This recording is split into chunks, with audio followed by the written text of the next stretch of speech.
苗栗岛南的来野，因为有高山走来偷食，伊个收成是剩无到一成，农民的心血是拢乌有去啊。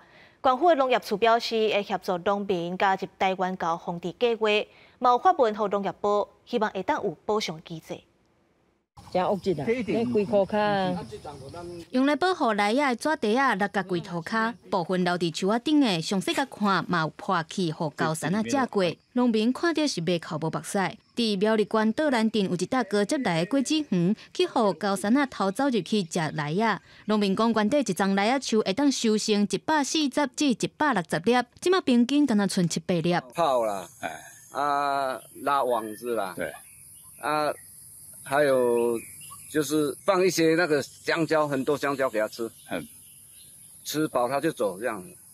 哦，问题他肚子饿又再回来啊，就是这样子啊，我们没办法了啦，真的无奈。农民嘛要放炮来赶狗，用尽各种的办法，效果拢无好。农民表示，今年高山的危害比去年更较严重，原底离收成就敢若剩2个月半，不过即马煞全部拢乌有去。苗栗县农业处表示，已经派人去了解，会协助农民加入台湾高防治网的计划，伫产园的周围安装电围网来防治。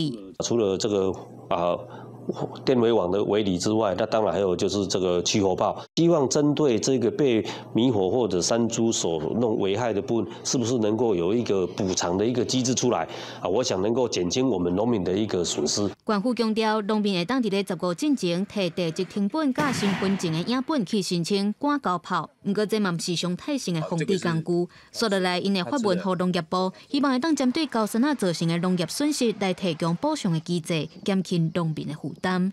记者综合报道。